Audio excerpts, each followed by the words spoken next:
Ambientalisti Ardian Koçi është në këtë lidhje me mua. Ai është shpallur njeriu i vitit 2025 nga shoqata ambientaliste Euronatur. Spari zoti Koçi, ju përshëndes dhe ju uroj për këtë çmim që ju keni marrë. Mirëmbrëma dhe faleminderit. Fondacioni Gjerman Euronatur ju dha këtë çmim. Çfarë do të thotë për ju? Ishte e papritur për mua në fakt kur më lajmëruan që isha nominuar për këtë çmim. Ishte një moment i vështirë për mua, sigurisht lënia e atë dheut dhe vendosja në një vend të huaj nuk po kalohej shumë mirë.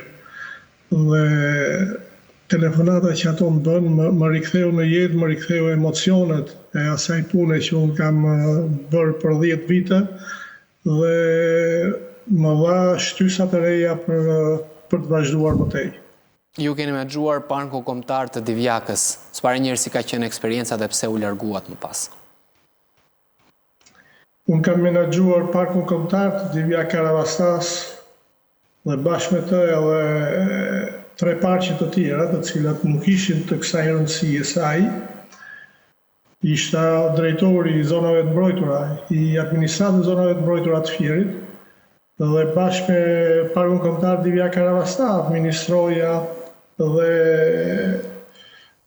parku natyror të Pishporës, parku natyror të Levanit dhe së fundmi me krijimin e parkut kombëtar të Vjosës, të lumit Vjosa, unë administroja pjesën e Fierit. Si e gjeta parkun kombëtar Divjak Karavasta në 2013 ku ka filluar punë, ishte një vend ku lullëzonte gjuetia e palishme. Kryesisht ajo ishte bërë edhe mediatike nëpërmjet disa filmave dokumentar. Ndërmjet tyre unë më kujtohet një film dokumentar i bërë nga i gazetar angles mos gaboj, pastaj një raj e kështu me radhë. Gjuetia bëhej në çdo orë të ditës, kishte pastaj edhe prerje të drurëve pyjor, kishte shpyllëzime dhe shkelje të tjera që ishin më të vogla. Dhe pse u larguat nga administrimi i këtyre parqeve? Me çfarë merreni aktualisht? Pse u largova?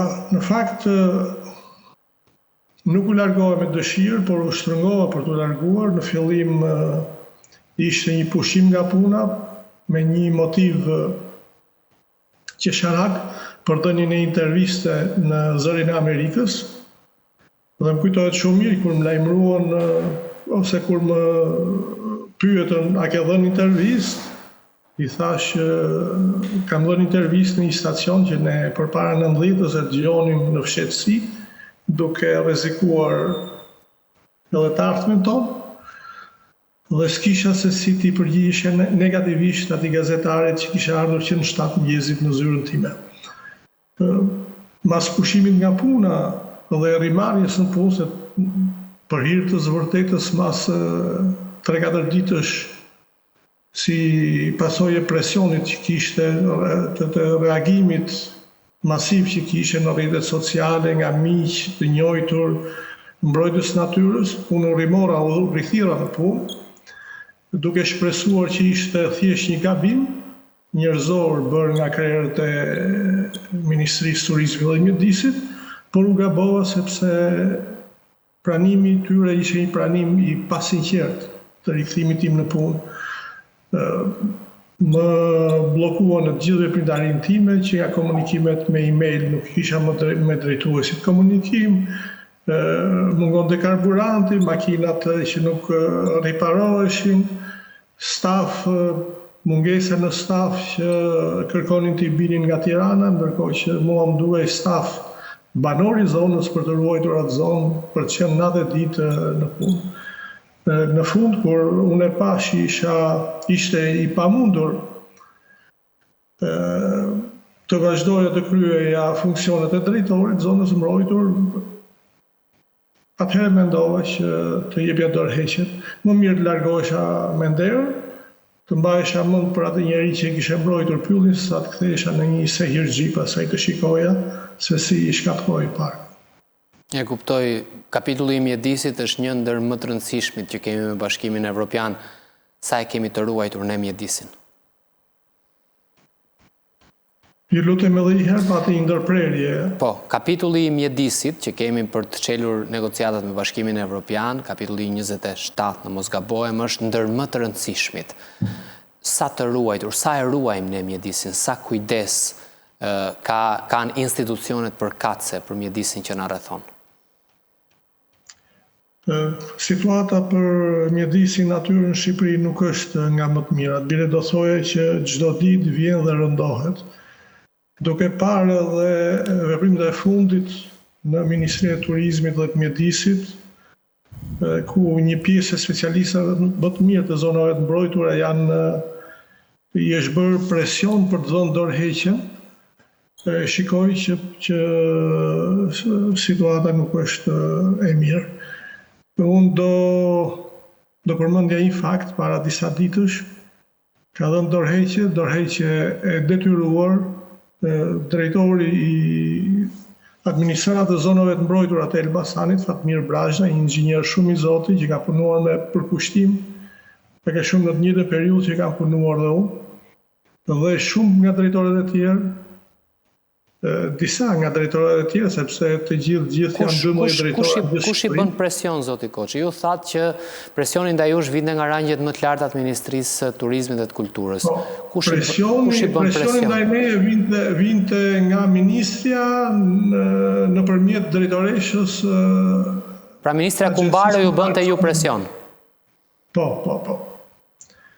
Shkaqet ishin, nuk e di, po shkaqet ishin të shumta, që nga përplasja për traun që duhej vënë në parkun kombëtar Divja Karavasta, që unë e kundërshtoja, që nga emërimi në administrat të punonjësve që vinin nga Tirana dhe kërkonin të merrnin rrogën pa u paraqitur në punë, që unë sigurisht përsëri e kundërshtoja, që nga zhdukja e karburantit që duhet merret administrata. Ka pasur tentativa, zoti Koçi, ka pasur tentativa për të ndërtuar në park?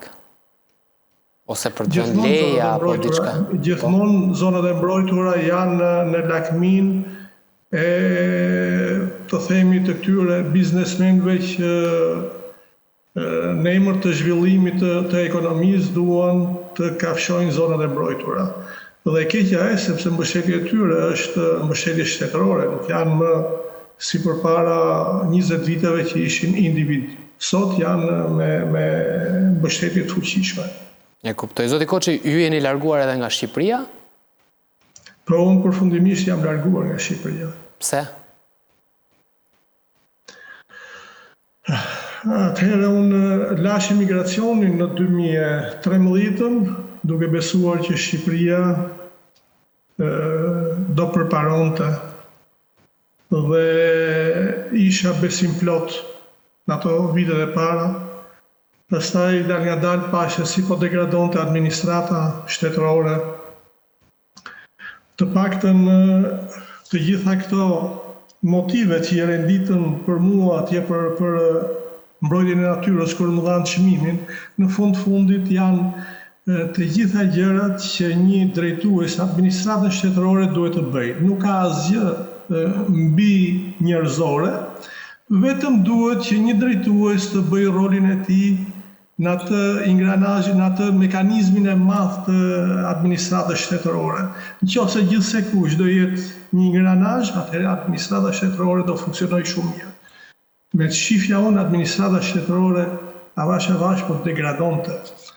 Përfundimisht edhe në zonat e mbrojtura me ligjin e ri që u miratua, i cili kishte shumë të çara dhe i linte rrugë abuzimeve, unë nuk mund të kthehesha thjesht në një spektator pasaj, duke qenë një zbatues ligji, sigurisht unë do zbatoja këtë ligj duke qenë dhe i gabuar, por që do ndeshej me përgjegjësinë time morale për të mbrojtur natyrën dhe mjedisin.